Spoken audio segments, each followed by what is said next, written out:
This is Love, Lies, and Dead Roses, and I'm Candice Christine. And today I have Miss Brianne on.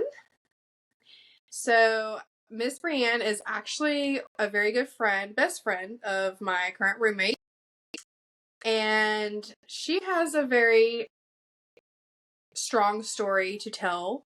It's something that I feel like not just women, but men have to deal with too. And it's something hard to break from. It takes a lot of lessons learned in order to realize the situation that you're in. And I think it takes a lot of things happening to realize that you're stuck in that cycle. I don't know if you agree. I made excuses a lot with my situation for him. You can go ahead. So on average, it takes about it. On average, they say it takes 7 times for you to finally leave any kind of abusive relationship, whether it be narcissistic abuse, domestic violence. It takes 7 separate times for you to actually leave. Yes. My sister-in-law, we actually talked about that because she was in a physically abusive marriage. And, she's like, I am proud of myself for not having to wait those 7 times. I was cheated on 5 times, so I think I broke out pretty soon. I did not. I was on and off for 12 years. It probably took me more than 7 times. It took the bottom of the barrel for me to finally call this is enough. Like, it was the bottom of the barrel. Like, stray dogs were treated better than I was treated. And it was the final straw that we got pregnant. I miscarried, and long story short, I ended up needing an emergency D&C. On the day of my D&C, he needed to go to a child's birthday party in Delaware. Where do you think he really was? Not at a child's birthday party. So when I found out that the father of the child that I just lost was with another woman, while I was in the hospital getting an emergency D&C, stray dogs get treated better than that. And that was the straw that broke the camel's back. That was the straw. Sometimes it takes like something that traumatic in order to realize like, man, I've got to get out of this. And and to me, trauma comes in different levels for different people. We all have different walks of life and we've all experienced different levels of trauma. So I think some people's like trauma tolerance is higher than other people's. Absolutely. Yeah, I think my trauma level like is very high. So like what I was experiencing seemed like a lot to other people, but to me it didn't seem like a lot. So I didn't have that thought process. Like this is bad. I didn't know how bad it was until I got out. Until I got out and started to go on my healing journey and started to heal and sort through everything is when I was like, oh, it was that bad. My very first therapist, when I was first out, I was like, well, I wasn't real abused. And she said, Brianne, what is real abuse to you? And in my mind, real abuse is the Lifetime movie. The man comes home from work at 3:00 and there's no steak dinner and she gets her ass beat. That was abuse to me. Yeah. So I remember saying to her, he just chokes me. And she said, first, choke is internal. You choke on a chicken bone. You were being strangled. Strangulation is the leading one killer of domestic violence. When she said the word strangle, it was like somebody just lifted a sheet off my eyes. Like, I was fucking strangled? Like a strangler? I was being strangled? It was so like, and I was like, oh my God, I was really abused. Strangled. It was the change of words that I was like, oh, I was in an abusive relationship. I was really being abused. It was real abuse. I was in a relationship, so it was a lot of gaslighting, and according to him, gaslighting is not real. And that's how you know they're a gaslighter. Gaslighting is another term for narcissism. Correct. And also, I don't think I realized it until after, but he was trying to isolate me. Mm-hmm. And like, you need to go ahead and cut them off. If they're not responding to you, cut them off. Cut them off. Cut them off. Like the people who were closest to me, one of them being my child's godfather, my child's best friend, literally the only father figure my child has. You wanted me to cut him off because he didn't respond to a text message. Right. He has a whole marriage and they had their own loss that they were dealing with. So I guess that's just who I am as a person. Like, I take other people's situations into consideration, but being that he is selfish and all about himself, if you weren't giving him attention, then you were being cut off. See, I didn't think I was isolated until honestly recently when something popped up, because I wasn't isolated in the way you were at all. He always was like, you don't have any friends. You don't go out and do anything. You don't spend time with anybody else. So I would try. So I would make plans. And, I was very starved for attention. It was very, few and far between did I get I attention. think I was doing So that too. so when I finally was like, okay, I'm going to go out to dinner with my girls, he'd be like, oh, I really missed you this week. Like, I really want to see you. So what do you think I did? Canceled on my friends to spend time with him. So I didn't realize until honestly recently that I was isolated, just not in this stereotypical form. Yeah. But I was isolated.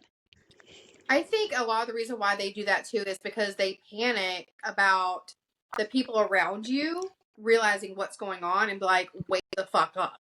Right. My sister-in-law, she is a main one. That's my sister. She's one of my best friends, and I have full permission to name drop her. Courtney, let me tell you, she didn't like him for a very long time, and she caught on to a lot of things before I did. She's like, Candice, this isn't right. Like, you are starving yourself. You are crying a lot more. Like, this is not okay. I hate him. And it's not fair. I went radio silent, turned my phone off for 6 hours. Nobody knew where I was. I was in the gym for 6 hours. And she reached out to him, hey, have you heard from Candice? And he got smart at talking about, he had some smart ass response to her about it. And she was like, you know what? Being that she talks to you more than anybody, I was hoping you would know where she is. Right. And even then, I still gave him a pass. I feel stupid. I feel stupid. See, the thing is, you're not stupid. The thing is, the psychological hold that an abusive relationship has is what a lot of people don't understand. So I am a very analytical person. I like research. I consider myself very high intelligence. So when I finally got out and realized he was indeed a narcissist, and understand this was like 2020, this is when TikTok started exploding and there was so much access to content, is when I finally was like, oh, that is what happened to me. That is what was happening to me. And doing a lot of research on the brain and how the brain works and the psychological breakdown is you are in a trauma bond. What people don't understand, Stockholm syndrome is a form of a trauma bond. Yeah. It is this glorified relationship you have with your abusers. It is how kidnapped children fall in love with the people that took them because it's all they know. Once your brain thinks that you're safe in that relationship, because it doesn't know that love is safe, it doesn't know that joy is safe, because all it knows is abuse, abuse, abuse. But to the brain, your brain has one job: keep you alive. You were alive, right? So Yeah. it thought you were safe.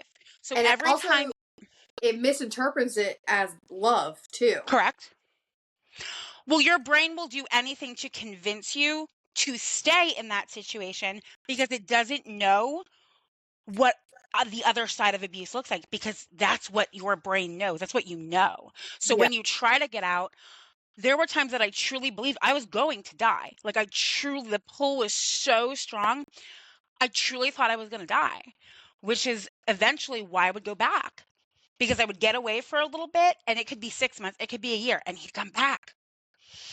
And right back in the cycle, right back in. It does something to that serotonin, like, you know what I mean? Like the Yep. dopamine and the serotonin, it makes it, you think it's activating that, but I feel like it's different chemicals that are reacting that kind of mask themselves as those. Mm-hmm. And, I think a lot back, like, I'm really proud of myself, how far I've come. And I honestly, in the past, whenever I talked about this podcast, he would kind of brush it off. And then it wasn't like oh my God, I'm so excited, I want to share this to you. It's, oh my God, I'm doing this. And I want to show you I'm fucking doing it. I have a production company that has my back. Right. And I think, So I had a conversation with one of the girls that he cheated on me with, and we did timelines. She's coming on too. We've talked about it. We did timelines and everything else, and I was just telling her a lot of stuff. She's like, Candice, you know, he's abusing you. He's psychologically abusing you and emotionally. And I told her about like how he would snap at me and stuff. And then if I ever brought up another guy, oh God, how do you know him? How do you know him? But he was on dating apps and texting other women in my face. But I never said nothing Right. until finally I got my closure. I said, you're a liar, you're manipulative, and you used me. Right. And that's something I felt like I had to get off my chest. And other people thought, like, why would you text him that? Because I finally had my breaking point where I wasn't going to get closure until I said my piece. And I feel Yeah. like that's what people in our situations need. We need to get that off of our chest. Or otherwise, we're just going to carry it around forever and continuously think about it. Because I was. And it was affecting other relationships.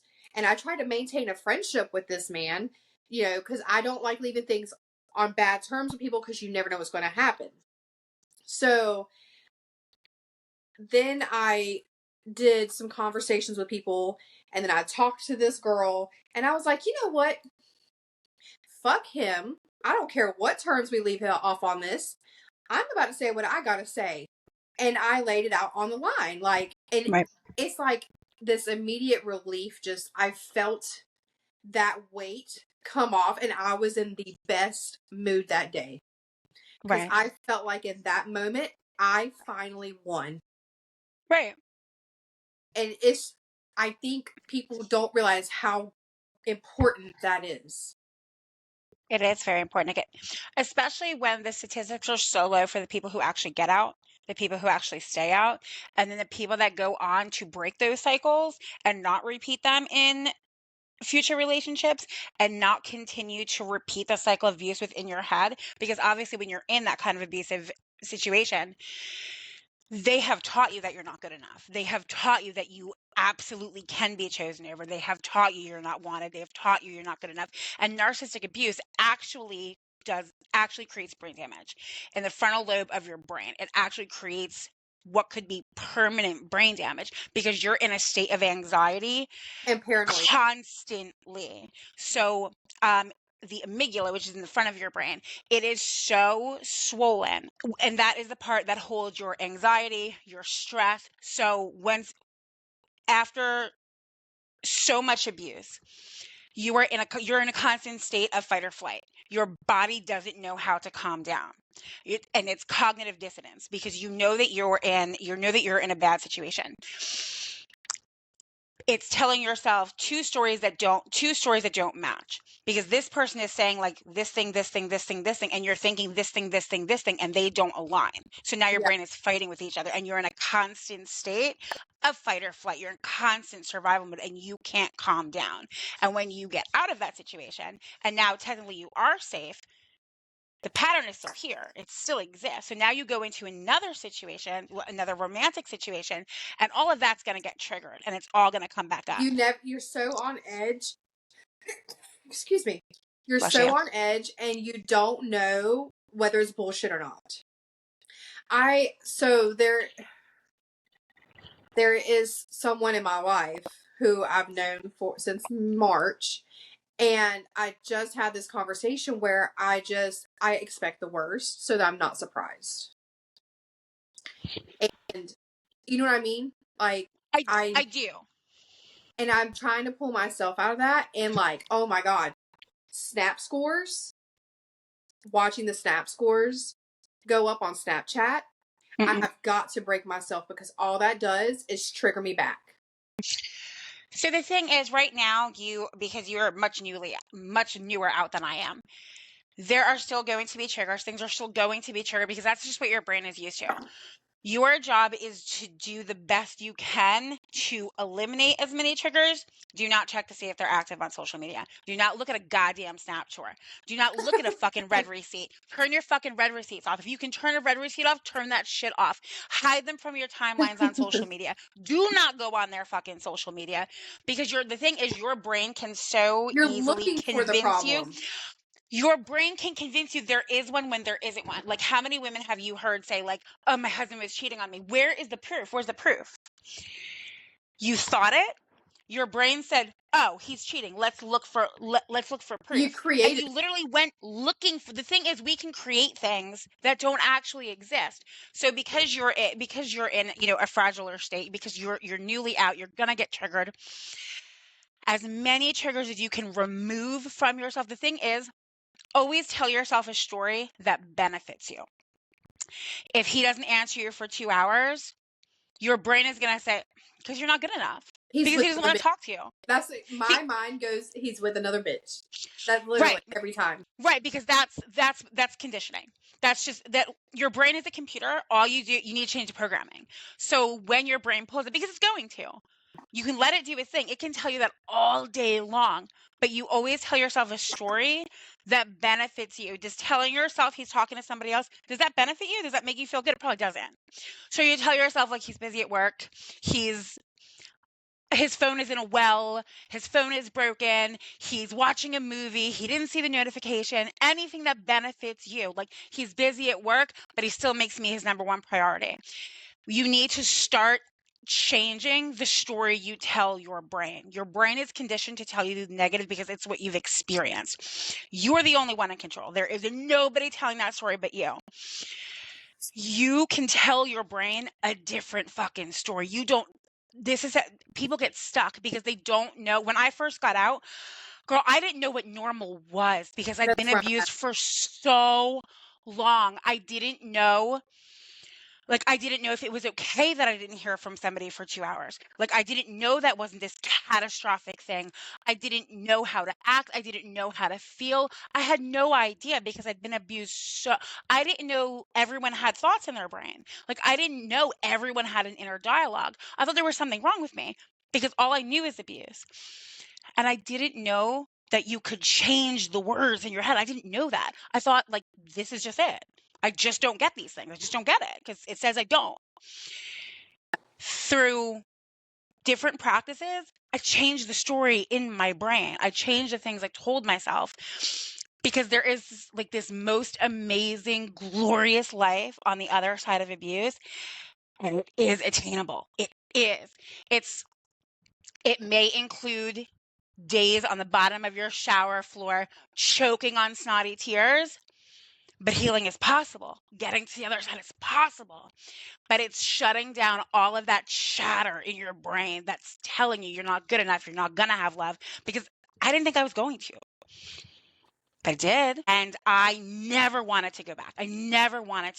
And we've been in no contact for almost 5 years. And I am very happy. I am very healthy. I'm in a very good place. It is a lot of work, but it's possible. Like, abuse doesn't have to be your whole story. It doesn't have to be the end. It doesn't have to be. Yeah. You don't have to be a victim. I hate the word victim. I prefer the word survivor. Mm-hmm. Survivor is to me, saying that somebody's a victim makes them look weak. When Right. you say that they're a survivor, that means they fought like hell and they are strong. Right. And, I think everybody has their own steps to healing. Mm-hmm. And with me, my podcast has helped me so much. My confidence level is skyrocketing. Let me tell you, my ass would have never wore black lipstick before. I've had this As forever. you should be. You deserve to feel like a 10. You deserve to feel confident. You are worth that. You are worthy of that. And before we started recording, we were talking about my hair. Like, it's like this little thing in my brain because you want the guy that you're dating to like your appearance. And I would quite often talk about changing my hair. No, I like your hair the way it is. Keep it that way. And it was like this I needed to touch up my blonde so bad. And I sat there looking at it one day, and I was talking to the person I was talking about earlier. And I was like, I kind of want to go redhead. I was watching Suits. Mm-hmm. Yeah, I was watching Suits, and one of the girls on there, she's a redhead. Donna. And I was like, I like her hair. I like her hair a lot. And I was like, ooh, I kind of want to go red. And I was like, you know what? I really want to go red. You know why? Because that motherfucker liked my hair blonde. And I don't want to be anything he likes. So I went to Sally's the next day, and I found this Merlot color. I switched it up this time when I touched it up. And I was like, you know what? I'm going to fucking do it. I'm going Well, to it do looks beautiful. it. Let me Dang. tell you, your red stage is the best. My hair was red. The picture I sent you for the podcast, I have red hair, and I'll tell you, it was my favorite time. It's just so fucking hard to maintain, and it's so hard to get out. So hard It, to get it out. is.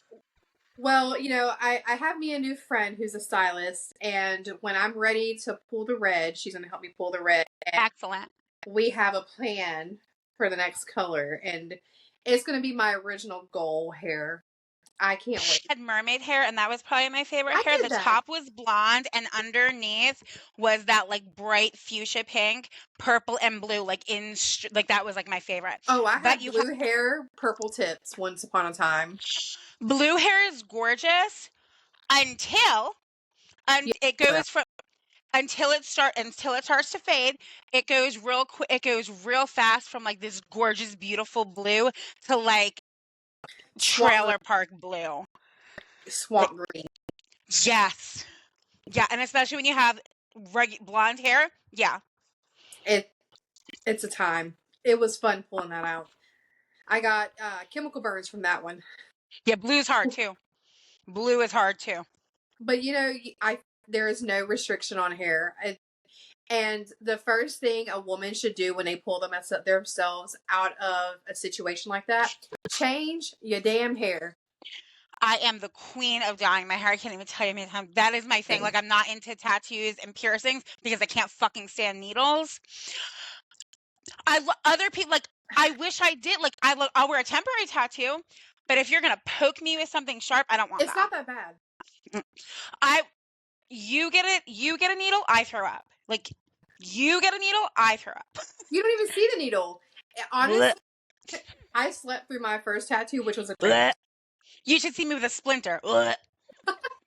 You No, wrap a ma'am. banana peel around it. I learned that on NCIS. If you get a splinter, you wrap a banana peel around it, and it pulls it right out. I'd rather you just take my part off. Just take the whole body part away. Take it away. But yeah, hair is my thing. Dyeing my I went to cosmetology school a long time ago, so I always do my own hair. I love funky colors, love fun colors. This is the first because I'm naturally blonde. This is the first time I've been blonde in 5 years. I Oh wow. just went back blonde at the beginning of the summer. This is the first time I've been blonde. But the Barbie marketing did it. The Barbie marketing is what did it. My baby will be 6 tomorrow, and let me tell you, Barbie homegirl loved some Barbies.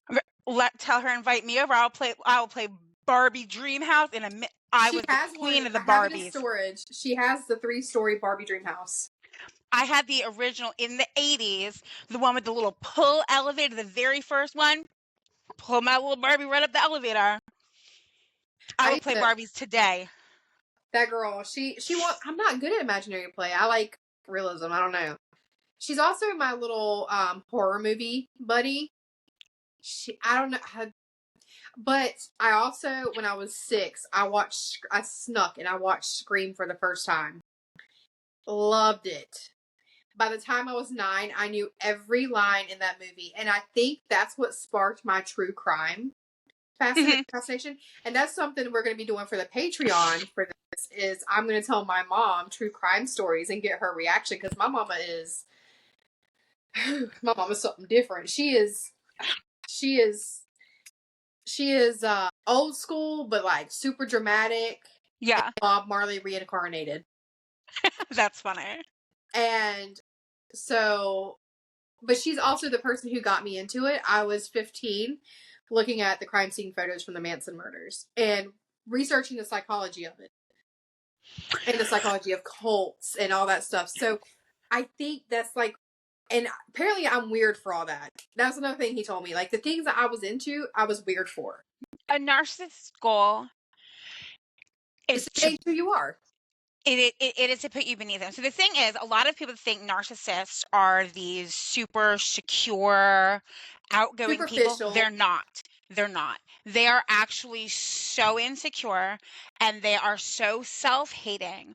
So one of my very first therapists said, because obviously when you get picked by this kind of abuser, you obviously think there's something wrong with you. And she was like, Brianne, there's two different kinds of victims that they pick. There's the ones that like come from abuse. They're easy targets. And then there's the gemstones. It's the people that are everything they wish they could be. They're outgoing, they're smart, they're funny, they have a lot of friends, they're popular, they're everything that the narcissist actually wants to be. And because the narcissists feel so bad about themselves, their goal is to take that person and suck everything out of them and make them beneath them so they feel superior. What's funny is he found me last summer. We was after the club, and I looked cute. I had my red lipstick on, my hair up in the ballerina bun, wearing a white romper, out with my friend. This man followed me up and down the street, trying to lure me in. I was mean to him, and I think that made him want to get close to me more.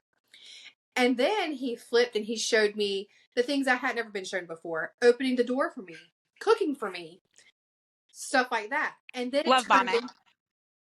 Then it turned into my weight. Let me tell you something. My child was 9 pounds 12 ounces. When I sat down, my damn belly went to my knees. Okay, and it became about what I ate, what I drank. Did you go to the gym? Did you go to the gym? You need to go into the gym. I was having anxiety about going into the gym by myself. Instead of coming with me to the gym and being supportive like you supposedly were, you just sent me workouts to do while I was in there by myself when I didn't know what the hell I was doing. We went to the gym one time at his apartment complex when there was nobody there. And then I had this mentality that he didn't want to be seen with me. We never went on a date other than when we went down to where I lived, and I made him go these places. But so we went to Panic Attack. You know how they offer to take pictures of you at the haunted houses and stuff. No, I'm not really into pictures. And then I took him to Fort Fisher. Same thing. I'm not really into pictures. But here you are with your new girlfriend, taking all these pictures with her. So what's the real problem? Were you embarrassed by me? Because I wasn't a size 2? Because guess what? Your girlfriend ain't size 2 either. So what's your real deal? And I had this mentality in my head that I wasn't good enough. And then once I got out and I had these conversations with men and women, I know I wasn't the problem. It wasn't that I wasn't good enough. It's because I was too good. My heart was too good for him, and it scared the shit out of him. Because it always goes back to the parentals.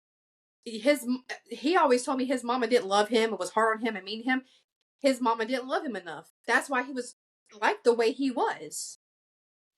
And then I sit here and I wonder to myself, why did I allow this man to string me along like this for 10 months?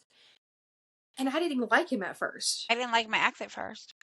It's the weirdest thing. He is not my type at all. My ex was not my type. My ex was not somebody that I would have ever pursued. Yeah. And the thing is, I didn't pursue him. He pursued me. And Yeah. every time, because I left several times, like there were times that I left for 2 years, he would always come back. Like it was not, he had people convinced that it was me.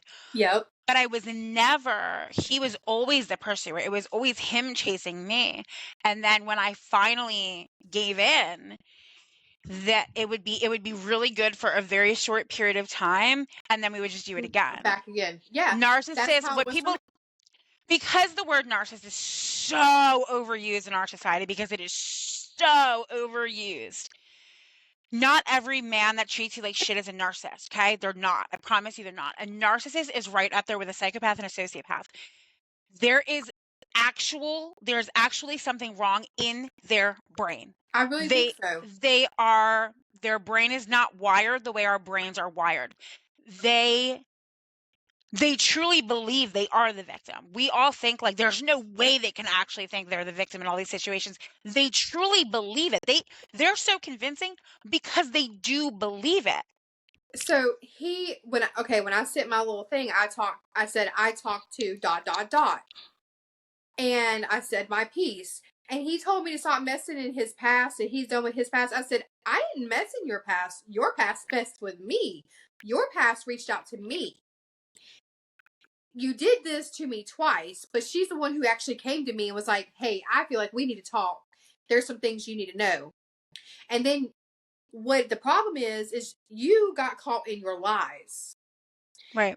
Because he tried to tell me, well, I didn't meet her until after we ended things.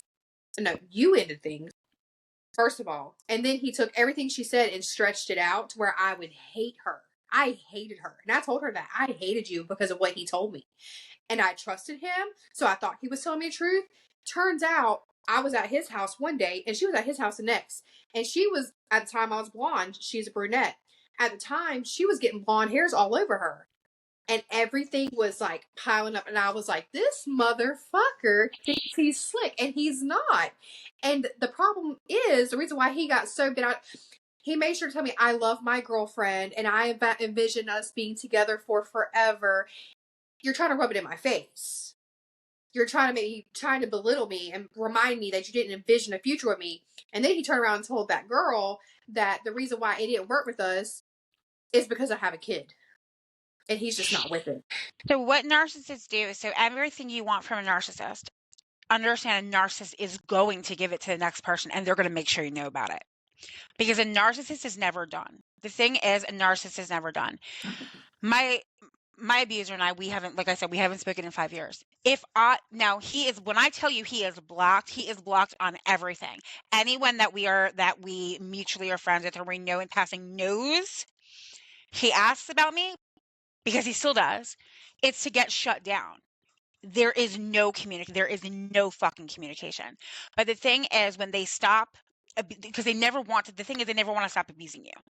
If they can't control you, they're going to control the narrative. They're going to control the story. They're going to control what everyone else thinks of you, because they cannot release that control. So I assure you, this girl that you think is so happy with him, she's not. She's being abused just like you. It is no different. It isn't going to be different. She will realize it. There will come a time. I cannot tell you how many people I watched come after me. The same women that trashed me, the same women that called me a liar, the same women that blamed it all on me, got their ass beat, got their asses lied to, and then all of a sudden, I wasn't so crazy anymore, right? Now I'm not so crazy. Abusers don't just abuse one person. They don't abuse everybody the same, and they don't abuse everyone. Abusers know how important it is to have flying monkeys. They know how important it is to have a fan club. They don't abuse everybody. They don't abuse everyone the same, and they do not abuse everyone, because they know how important it is to have a fan base. Yeah. And narcissists usually have huge social media platforms. My ex had a very big platform. They usually have huge platforms where they talk all of their messages and all of their made up stories, so people can sit there and say, you're so great. Oh my God, you're so good. Oh my God, I love you so much, because they need it constantly. But on social media, you don't really know who these people are. You have no idea who this person is outside of that. And a lot of narcissists, a lot of their relationships, their friendships, family, there's distance. There's not a lot of in person, because they can keep the mask on from a distance. They can't so much in person. It's funny you say that. Mm-hmm. That's, yeah. I know what I'm talking about. I could write a book. Let me tell you how many books I could write. I say the same thing. It's funny because I started writing my book. I started working on my book again back in November. Mm-hmm. I work on it here and there because I have all these projects going on and stuff. And it's funny because he was like, "Well, am I going to be in your book? Are you gonna mention me?" Oh, I surely am. Matter of fact, I'm gonna write you a letter and I'm gonna mail you one of them. So you are still in contact? No. Okay. Absolutely not. Okay. Absolutely not. We had our words last week, and actually, I'll read you the text. Matter of fact, 1 second, guys. Sorry. His contact picture is Megamind. Love that for you. I said with every lie he told, his hairline receded more. I said, I talked to ... You lied to me about a lot of things. I never once deserved that. At this point, I wish I'd never met you. I wish you would have just left me alone whenever I was walking away from you. In reality, you did use me in so many ways. I actually thought for a minute I wasn't good enough. But she helped me realize I was actually too good for you. My heart was too good for sure. I sure hope you don't do your current girlfriend like you did me. Good luck in life, and I pray we never cross paths again because my life is so much better. ... Showed me what it is, what that I truly deserve, and works hard to help me heal in so many ways. Peace. He said, Candice, I am very happy with my girlfriend and wouldn't want to do anything to ruin my relationship with her. I don't think it would be appropriate for us to be talking. I picture myself being with this girl forever, and I couldn't imagine myself being with anyone else. I don't have time to be worrying about people in my past or exes, so I suggest best to stop digging in mine. It's over, and I wish you the best of luck. I said, I wasn't digging. We actually have a mutual friend, but I just wanted to say my piece, finally. I deserve much better after you repeatedly lied to me and put my health at risk repeatedly. I just wanted to call you out for being the lying, using, manipulative person you are. And then blocked him on everything. Keep him blocked because they don't go away. I promise you they don't go away. The only way he'll even find out about this podcast, which I don't care if he does. You called out, honey. He can't even see any of the social media from my podcast because it's all linked to my main profiles. Mm-hmm.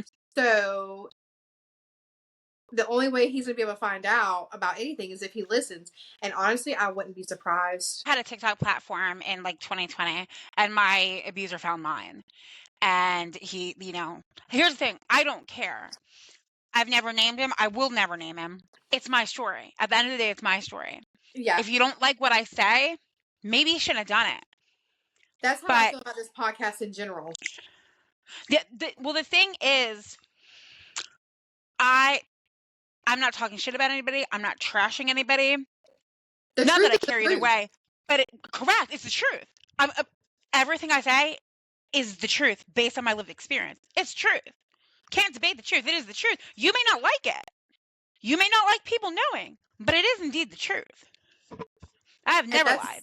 I don't know if you heard the first episode of this, but we dropped some big bombs in that first episode, and I actually got a lot of criticism for it because some names were dropped, but I'm like, well, first of all, there's no last name.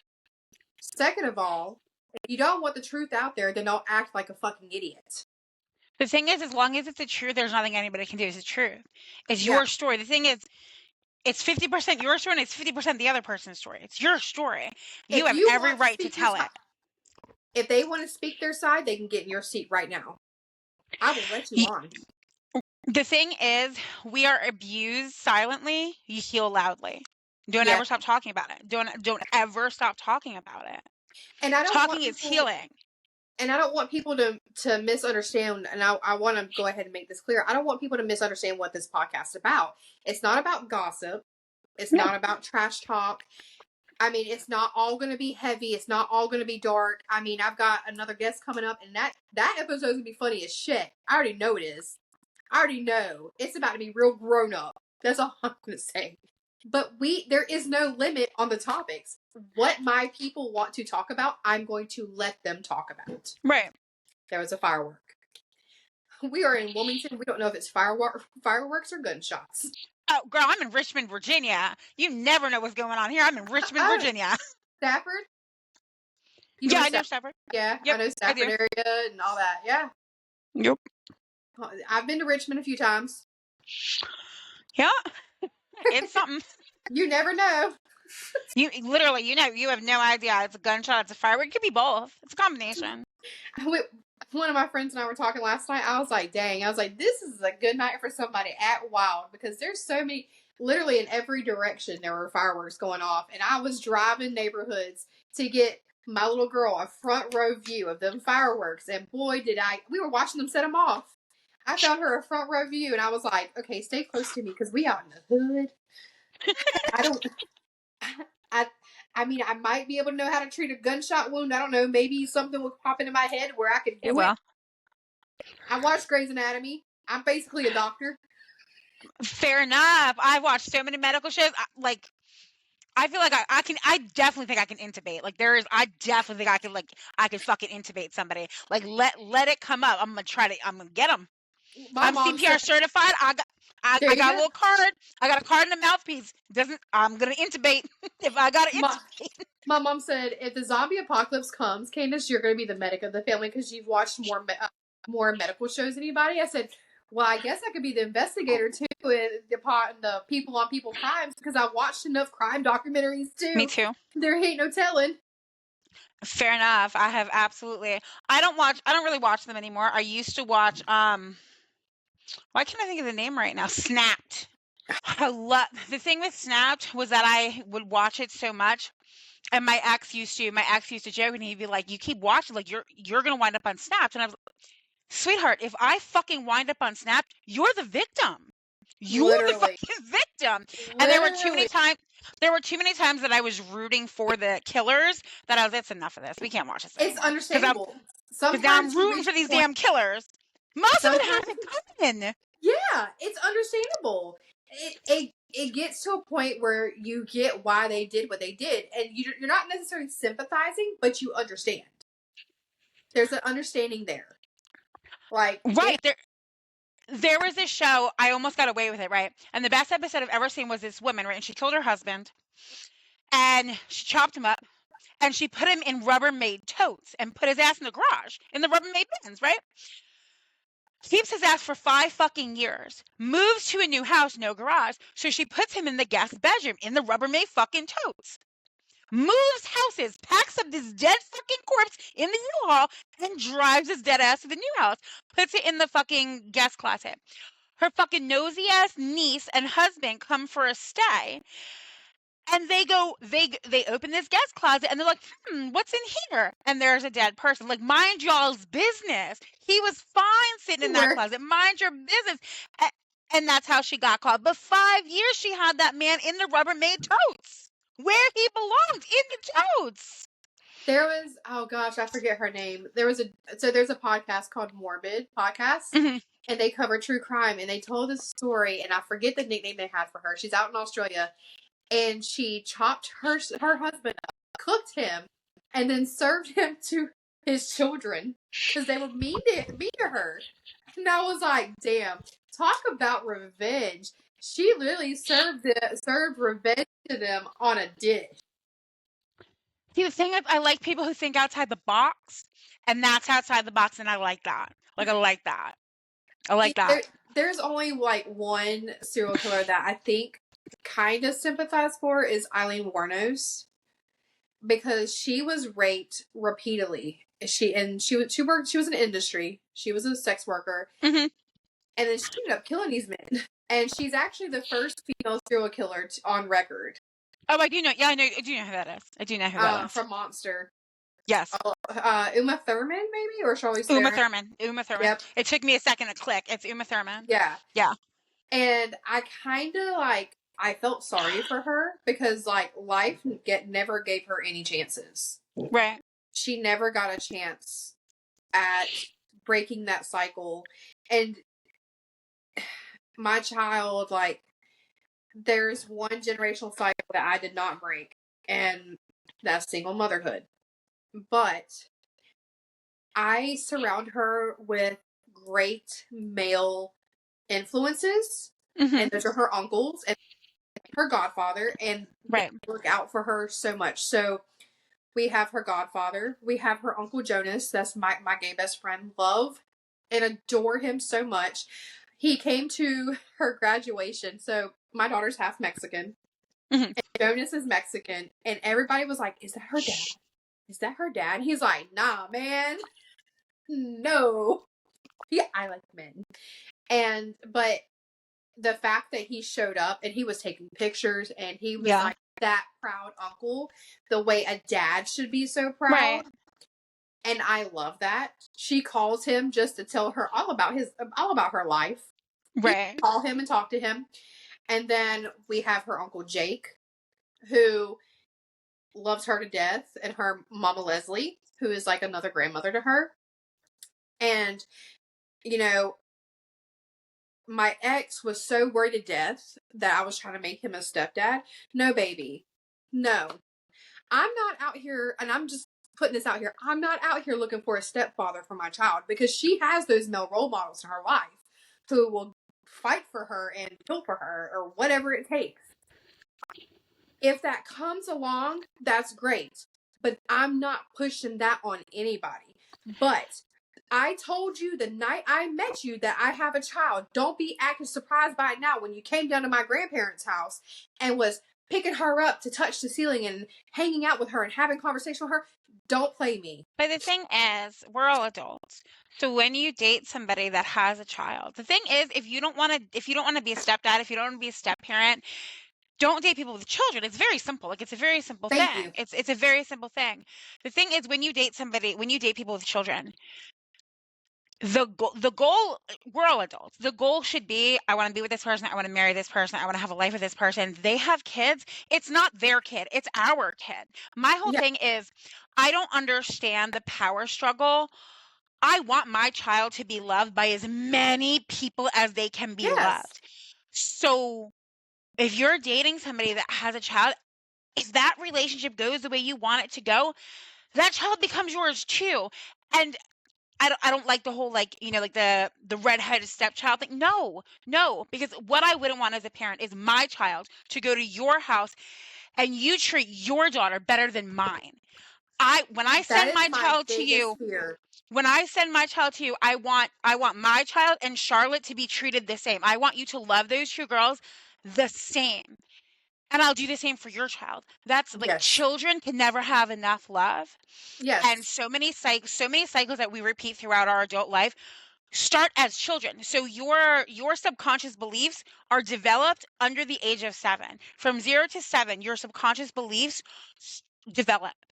From 7 on, those beliefs are there until you change them. So much of what we're doing with our children as adults, we're molding them for the people they're going to be. And anyone who can date somebody with a child and be like, I don't want to be a step parent. What the fuck are you doing here, Why bro? are Go you somewhere wasting my time? else. And he Go waited somewhere 10 else. months to say that. You waited Children are 10 months innocent. to say that. Children are innocent. Children didn't Yes. fucking ask you they didn't ask to be here. They didn't ask you to fucking have them. They didn't ask you to date their mama. Yep. They didn't ask for that shit. Children are fucking innocent. Children are fucking precious. Children deserve fucking everything. And if you're Yes. not willing to be a positive role model and love that fucking kid like it's yours, you have no business dating somebody with a child. Please go somewhere else. Thank you very much. PSA. Children don't deserve that shit. Children No, they children don't. don't deserve that. And when she told me he said that, and when he broke up with me, it was, I want to find somebody and have a family of my own. Fuck you. Go have your own family. Because guess what? In the end, my kid is good no matter what. Because you ain't do shit for her anyways. But here's the funny thing. So you didn't want to be a stepdad, but you felt the need to have an opinion on my child's life and who I had my child around. Let me tell you something. What goes on with my kid ain't your fucking business, dude. Right. It's not your business. Because in the end, my child knows who loves her and knows who will show up for her. No Right. matter what. And, you know, one day somebody will come along. That's wonderful. But right now, my child sees that she's loved regardless. And she wholeheartedly is. You know, she has the best heart in the entire world. She's so empathetic. She loves to share. You know, she's kind. She's a little bit of a smart ass. But you know what? I'm raising myself in a lot of ways. And I know she'll never take somebody's shit. And I love that. But I Yeah. don't want her to. The dad conversation comes up a lot. It's a very touchy subject for her. Father's Day, she got a little jealous of the situation here, so I was like, all right, come on, we'll go ahead and go, because she's never celebrated Father's Day. Yeah. She's never really had that father's love except through her godfather mostly and her uncles. And I don't want, and the reason why I'm so big on her having relationships with these role male role models, is because I don't want her down the road, and I think you know where I'm going, having daddy issues, looking for love from a man, from whoever will give it to her, and creating that generational cycle. Right. See, I was raised by a single dad, so I don't. My dad was my whole everything. Yeah. So dads to me are so fucking important. Like dads to me are so fucking important because without my dad, my mom is, my mom is present, but I lived with my dad. Um, I lived with my dad. My sister lived with my mom is, a thing. And I was 90s kid.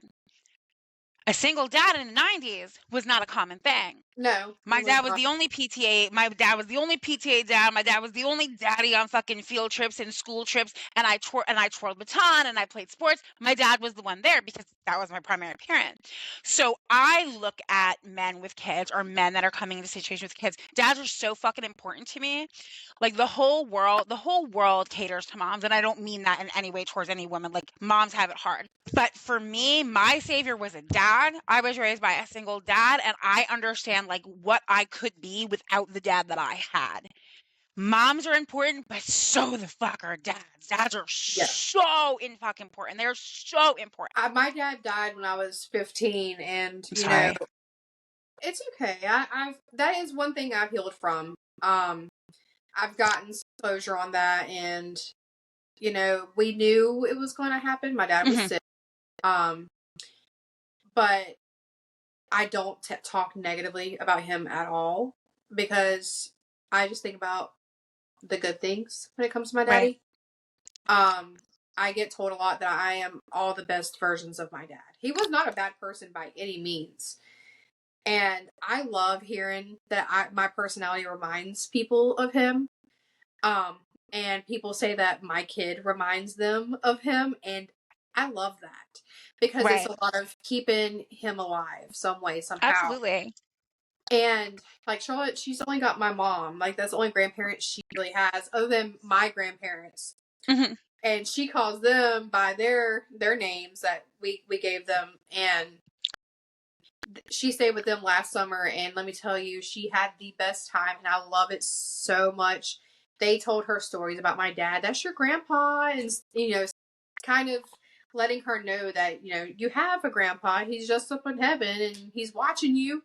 Like you got to do Right. everything you can to make him proud, and that's what I live by. Like I live to make the people who aren't here proud, Right. and that's the only validation I need.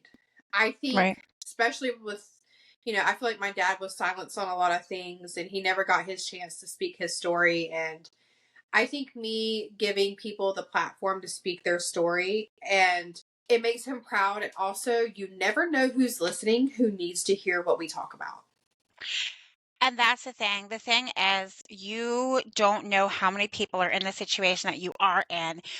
Being in an abusive relationship for so long, like it feels like I was in for 12 years. So it felt like this world that I couldn't share with everybody because obviously, like when you're in a situation that long, you hide a lot of things because you know that people are around you are going to try to get you out. They're going to say things, they're going to judge you, they're going to criticize, they're going to say things. So you make your circle smaller and smaller and smaller and smaller, and you just live in this tiny little world. Because the true thing is, you're not getting out until you're ready to get out. People that you can have interventions, people can pull you kicking and screaming until you're ready. You're not going to get out. And it's very hard I've been on both sides. I've been the person in, I've been the person on the other side. And it's very hard to watch someone you care about keep going back and keep going back. But it's also when you are the person and you know that this situation is not good for you and you want to get out, but you truly don't fucking know how. You don't know how to get out. And you feel so alone. And then once I started healing and once I started telling my story, other people would tell their story. And it's like this whole big community of people. And then when I had my TikTok platform, I don't have it anymore, but when I had my TikTok platform, so many women would reach out to me that were in domestic violence situations or in narcissistic abusive situations, and they want to get out, but they don't fucking know how.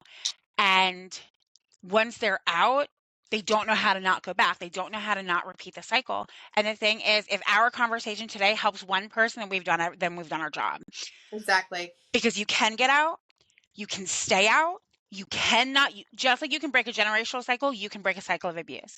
You can learn to love yourself. You can learn to change all that shit in your fucking head. You can learn to change those patterns.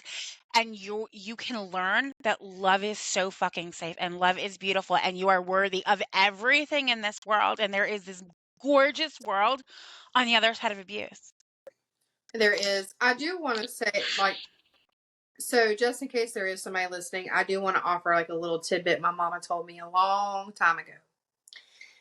No matter what relationship you're in, no matter how much you love that person, you don't truly know what lies beneath. So, as a preparation, my mama always told me avoid a joint account if at all possible. If a joint account happens, pull money out, stick it into a savings account that it's only in your name. Always squirrel away money for yourself in case something were to ever happen. And nothing ever happens. You have you a savings account, go on vacation. That's wonderful. But my mom always said, always make your own money. That's why I will never ever be a housewife. I can never be a housewife. Because my mom instilled it in my head because you never know what will happen. Go make your own money. The second thing is always know your resources. Know what's out there. I can tell you every form of a restraining order. I can tell you every women's shelter in my area. I can tell you where to go. If you don't know, I guarantee you there is a woman who does know. There's somebody that knows. There's somebody that knows a number to call. There is somebody that knows someone to reach out to. There is somebody who knows. There's somebody. And the thing is, nobody's ever going to turn you away. Someone who's lived your life, someone who's experienced what you've experienced, we're not going to turn you away. Stranger off the street, we're not going to turn you away because we've been you. We've been you. And we know And how hard also, it is to get out. learn your laws. Absolutely Because learn you your have laws. to learn what you need to say. When a doctor asks you, do you feel safe at home? Tell them the truth. You do not feel safe at home. Because let me tell you something.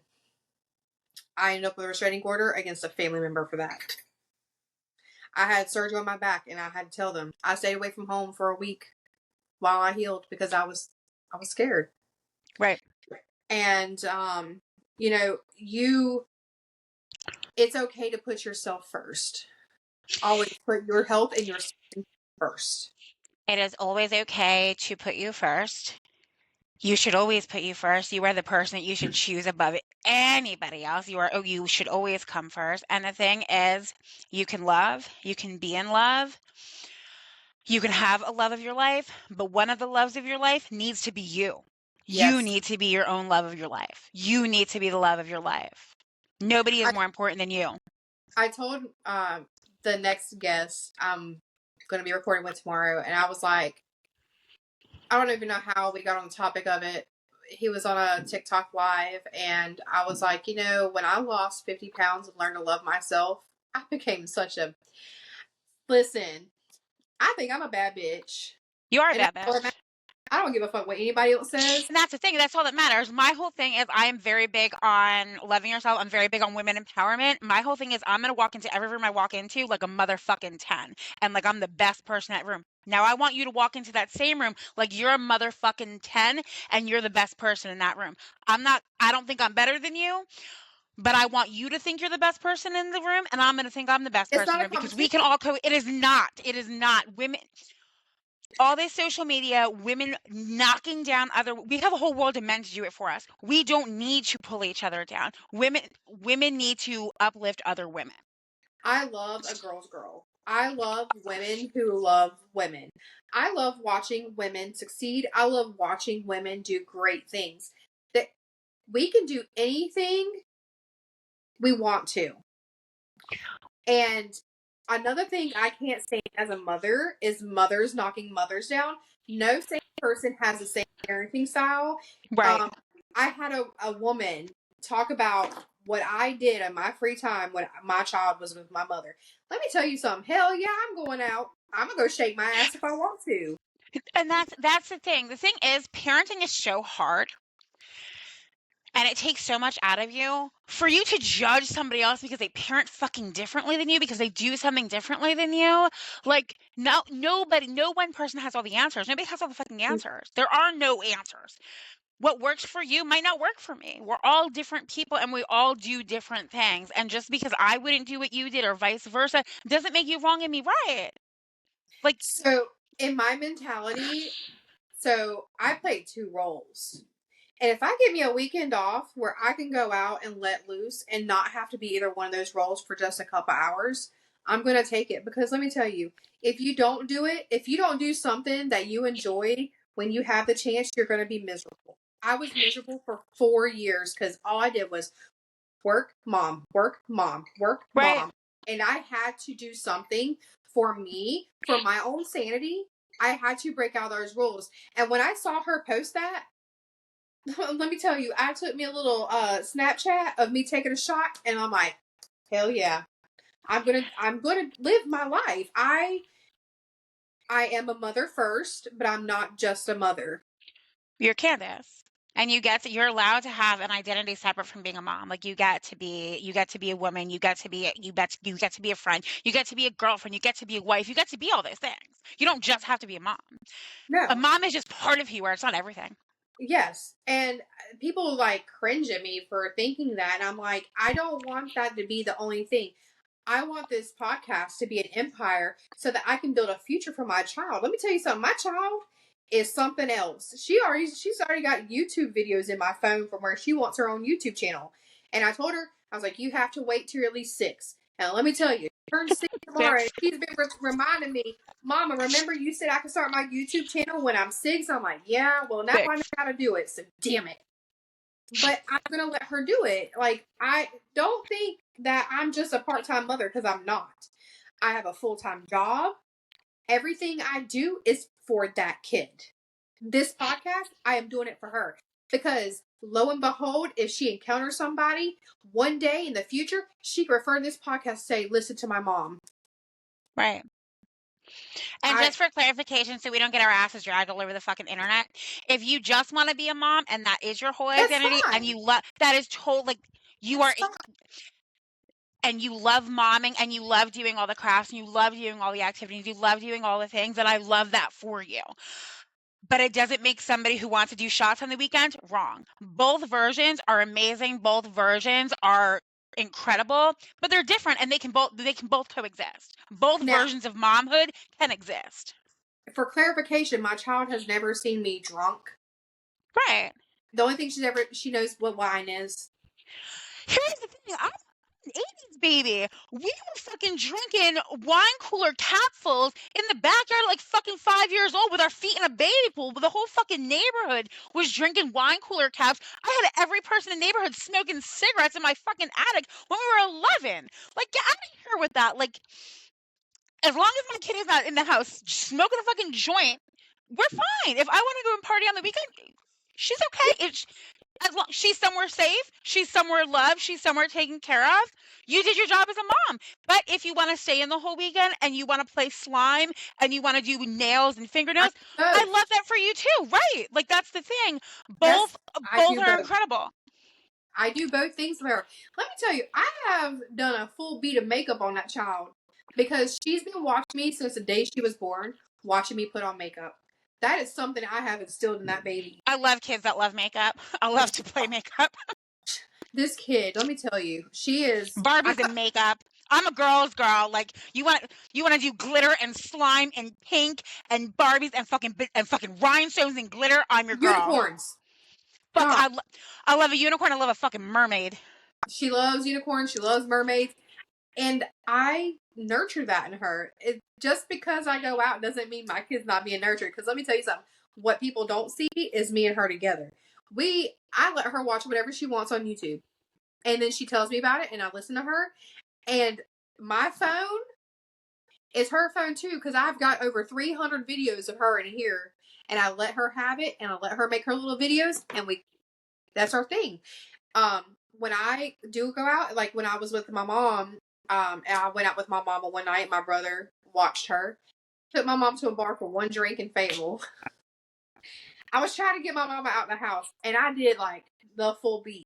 red lipstick and all. And Sean was like, Mommy, can you do my makeup before you leave? I was like, yeah, but I'm not putting mascara on because if you go to sleep with mascara on, bugs are going to attack your eyelashes. That's how I told my little cousins that one time, and I did their makeup for a school dance.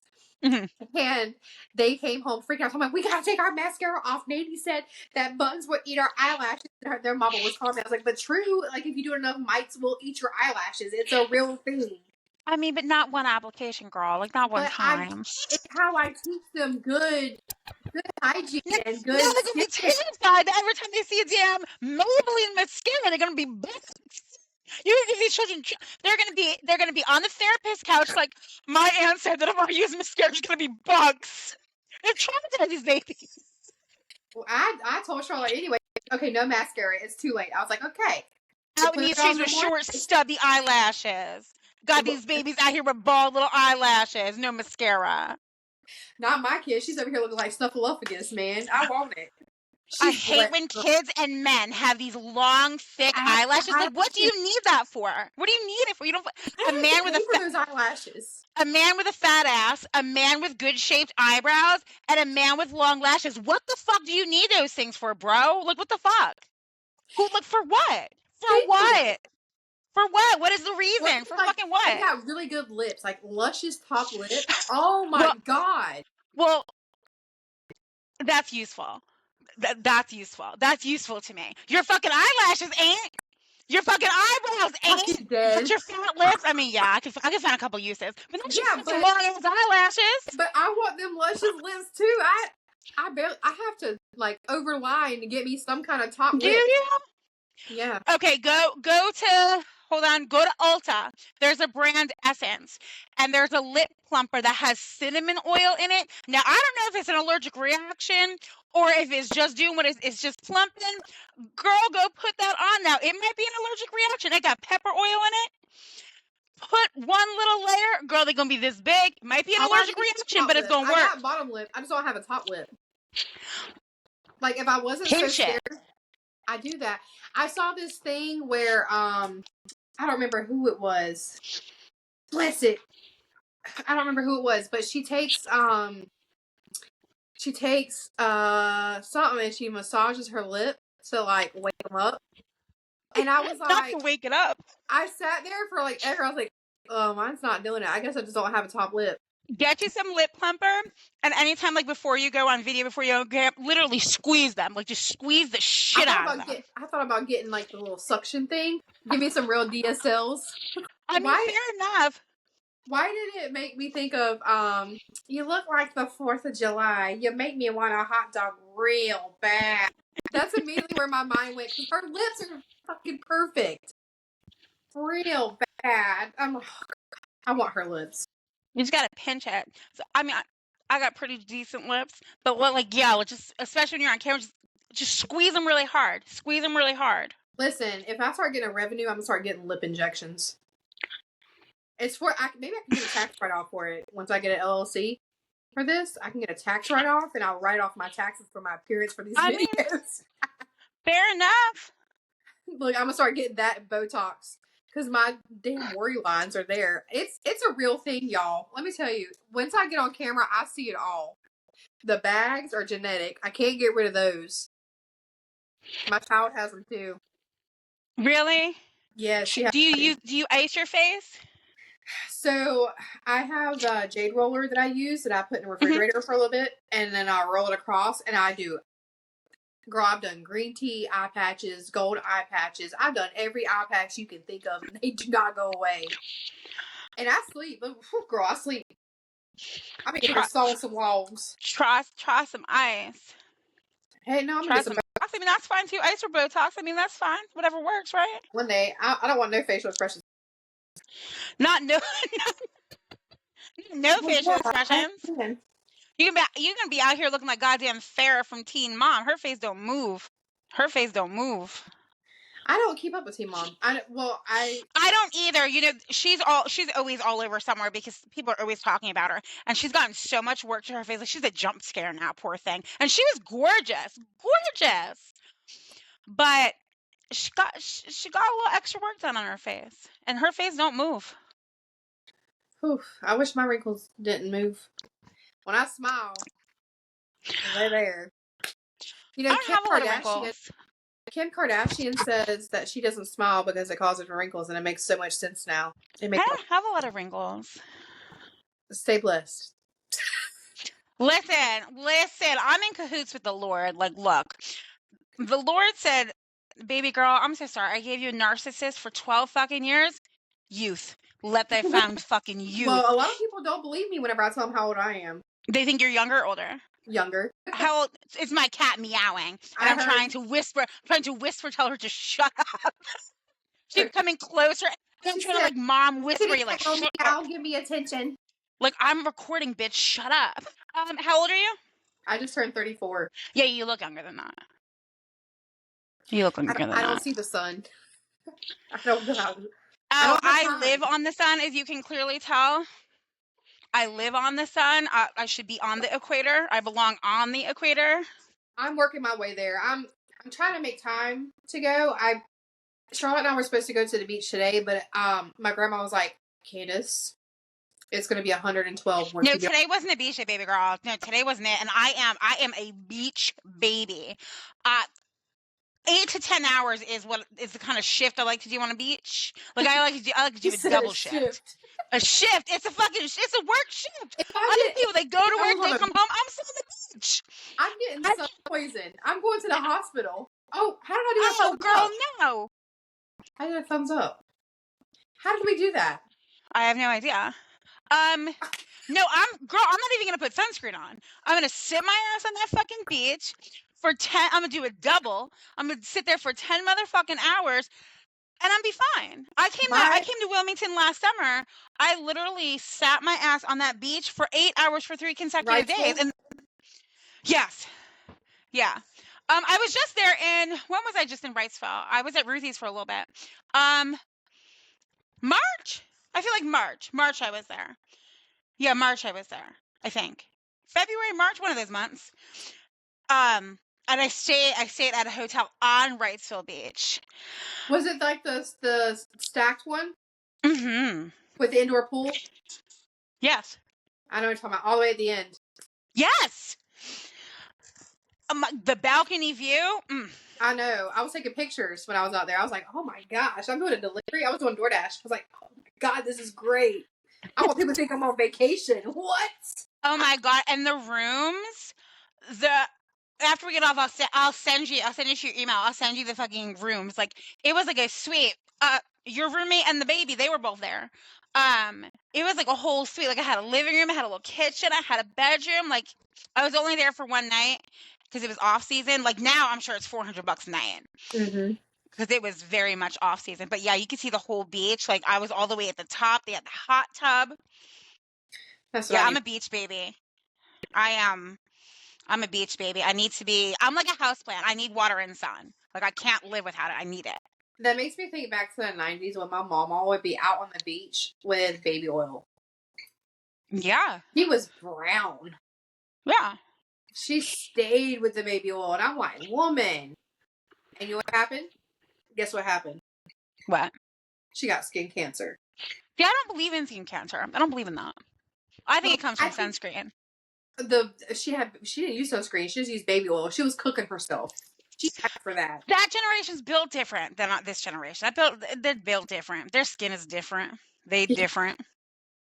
Life expectancy, different. Somebody told me that the life expectancy is less now. Yeah, I was like, you lie. I'm gonna live. Alexa, what is the average life expectancy? 79 years. That seems young. Well, here's the thing.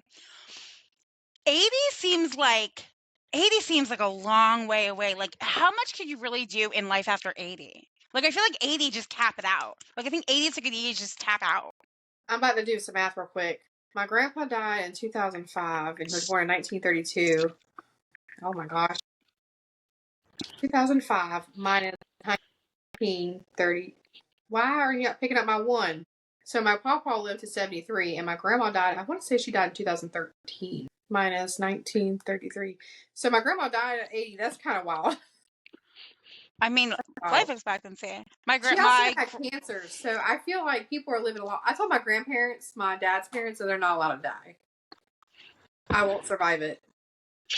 Now, my great grandma, I feel like my great grandma's in her 90s, and she doesn't survive breast cancer. Like, she is living her life. She is I like love that the for her. most wholesome human ever.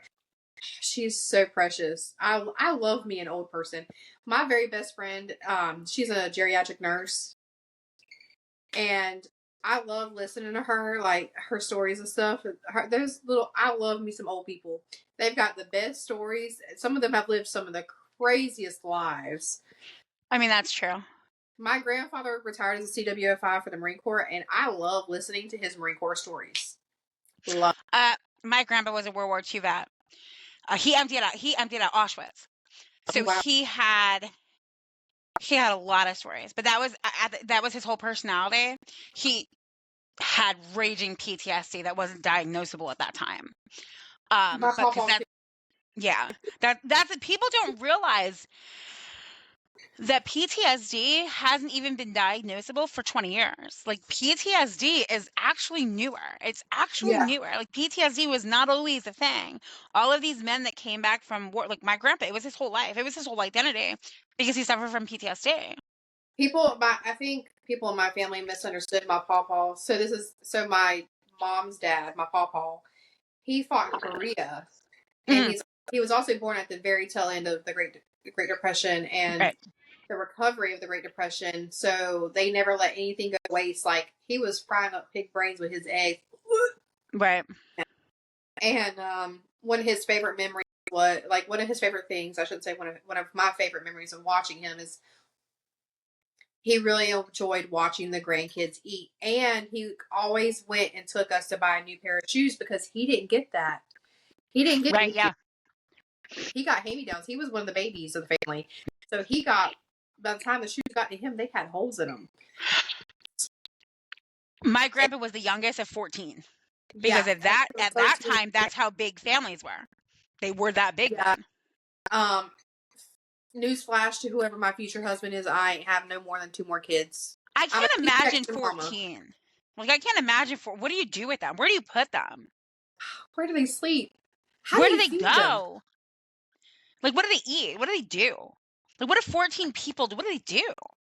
Can you imagine Like, the arguments? how, but like, I want to go to Disney World with 14 people. How? You That's like can't 4 suites. buy tickets. Like, you can't even, the movies is $300 for 14 people. Probably more than that. It's like $15 a ticket. And now Somebody you better have a want to job eat shit. somewhere. Now you want to eat? Like, you can eat? Like, I can't imagine it. Like, those weird families, like the Bates, and like that have all those people, that have all those children. The Duggars, all those children. What do you do with them? Aw. As a C-section mom, I could not imagine because, once you have one C-section, you're stuck. Yeah. Can you imagine 14 C-sections? No. No. My insides would be so flip-flopped upside down. You're like a goddamn clown car. Just keep fucking pulling people out. No. Put them back. Absolutely not. The 14 doctor's fucking like, humans. back again? We just saw you the last 13 years. God. I was fascinated with Octomom when she had that reality show. I was like, how the fuck did 8 people come out of you? 8 human beings? 8 motherfuckers? All came How do you out? recover? What's the recovery for that? 8 human beings? Can you imagine having 14 kids vaginally? No, but can you imagine having 8 kids at the same fucking time? 8 kids that need to eat at the same time. 8 kids that need to get changed at the same fucking time. Like, I'd be balancing their bottles on each other's fucking heads. Hold your own bottles. Hold your sister's bottle. I had really bad postpartum after Charlotte, like the devastating kind that I survived. Yeah. I couldn't imagine the postpartum from that. Just from going through it before. And then, I couldn't. I don't think I would have been okay. I don't think I would be here if I had 8 kids and then had the postpartum from that, because all those hormones. Postpartum is another thing that is only recently diagnosed. Susan Smith, back in the 90s, the woman that drove her kids off the bridge, post-fucking-partum, but it wasn't diagnosable then. All of these mental health things that people suffered with that were not diagnosable, they were not treatable because nobody knew about them. You were just like, you were just weak. Like, why can't you be a mom? I just saw a video of a young lady who, and you could tell by the way she was acting.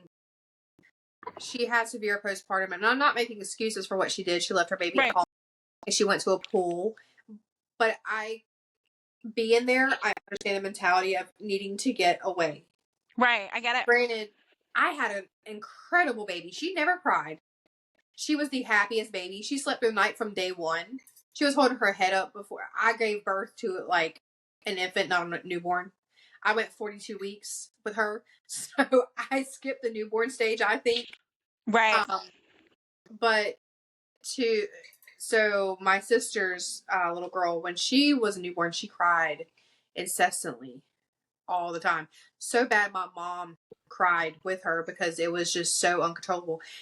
And I feel like that has a link to it too when you're doing this shit by yourself. I feel like postpartum, if they did a study on it, I guarantee you postpartum is the rates are probably higher in Oh, women yeah. who are single moms. I'm sure. And a lot of people in my life didn't understand just how bad I was struggling. And my doctor put me on, I don't want to say what medication was. They put me on an antidepressant. Mm-hmm. And I feel like it didn't help me any at all. I had the adverse reaction. And I actually had a friend at the time who I worked with, and there was a situation, and I couldn't come in the next day. She tried to call me in, and I was like, I can't do it because after you have an attempt, there's so much mental exhaustion the next day, and you're just trying to recover yourself mentally. And she literally told me, my best friend at the time, I don't speak to her at all. I don't ever want to speak to her ever again. She said, I don't give a shit. I had to work by myself.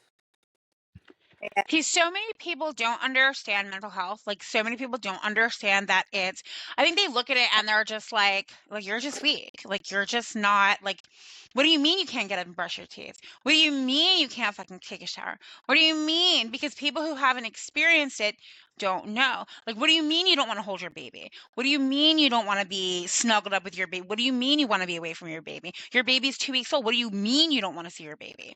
Like, people on the outside don't get it. And I think that we live in a society where everybody is so judgmental, and when you throw social media in there, that everyone can just say whatever they want, and nobody puts themselves in those situations. And just because I can handle it doesn't mean you can. And mental health affects anybody and everybody. In Me- so many different ways. Mental health does not discriminate. It does You can not. be rich, you can be married, you can have children, you can have 27 cars, you can have everything in the entire world, and you can be a victim of mental health. It's so important to know that you don't know what people are going through on a daily basis. You have no idea. People who appear happy, they may not be. People who have all these things, they look like they have these amazing lives, may be dying on the inside, but you don't know that. And we're so quick to pass judgment on other people, especially on social media platforms where you can say whatever the fuck you want.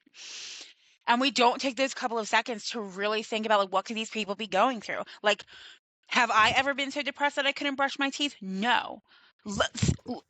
Luckily, so I don't know. But if you're like, oh my God, I can't even brush my teeth today, I'm like, that's filthy whore. No, it's you're experiencing something that I haven't, but it doesn't make your experience less valid than mine. It doesn't make it less valid than mine. It's just different. I'm diagnosed with bipolar depression, anxiety, and ADHD, and all those things wrapped together. People think I'm just being dramatic, and I'm not. I'm being triggered. And it's really a snowball effect. So, not so much the ADHD, but my anxiety. When my anxiety is triggered, it triggers my bipolar depression. And I get on that roller coaster. And I told the roomie, I was like, I feel it coming. The roller coaster's coming. I lock myself up in my room and I deal with it on my own terms because I am terrified of medication.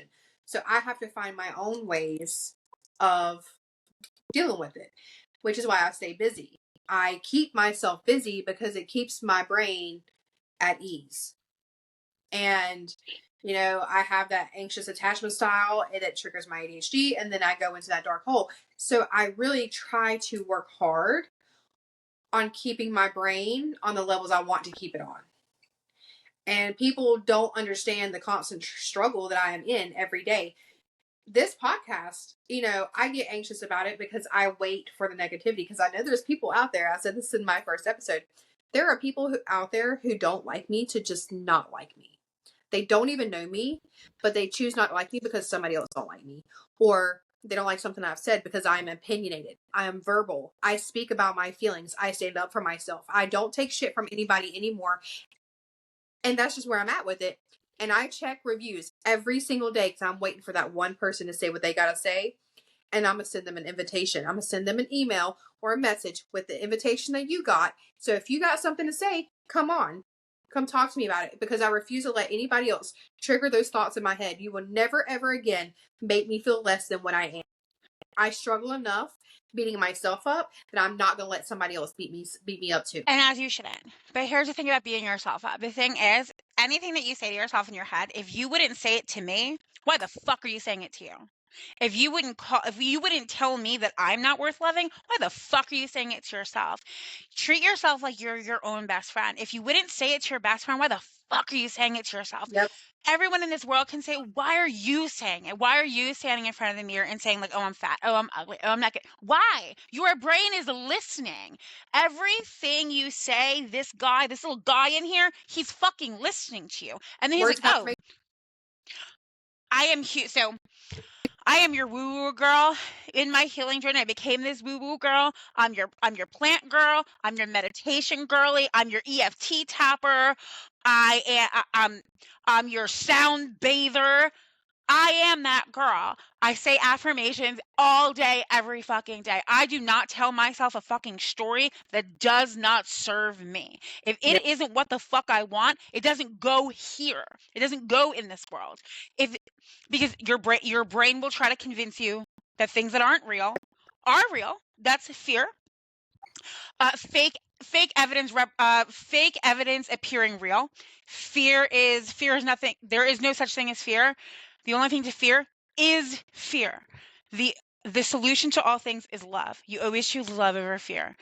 Fear is what we used to protect ourselves throughout our whole lives. We used anxiety and thought and fear to protect ourselves, but the only thing that does is keep you in the same cycle. It's the definition of insanity. You cannot do the same thing and expect a different outcome. It's not going to happen. So when you tell yourself all of those terrible things, unfortunately, your experiences are going to keep matching that, because it's what your Yeah. brain is, it's what you're looking for. It's what you're going to see. So you start telling yourself a different fucking story, because you are fucking worth it. You are worth everything in this fucking world, and you're the only one that can give it to yourself. And Literally. if you are interested in any of my woo-woo techniques, I will happily email you some YouTube videos, because if you wouldn't sit here on this podcast and tell me I'm not shit, don't fucking tell yourself you're not shit. Email them to me. I will. I'm going to attach them on, well, whenever I post clips and I post the poster. Okay. Because I think that's something a lot of people should use. I tell myself I'm a bad bitch every day because I know I am. So the thing is, every day you wake up, the thing is, there are neurons in your brain, okay?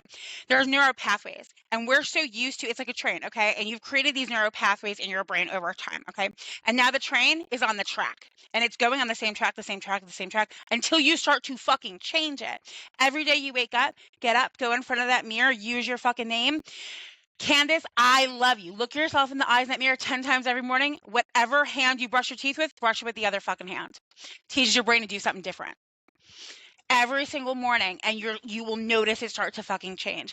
Every situation that seems negative, tell yourself how proud you are. Literally, there are times where I'm like, Brianne, you are doing such a fucking good job. I am so fucking proud of you.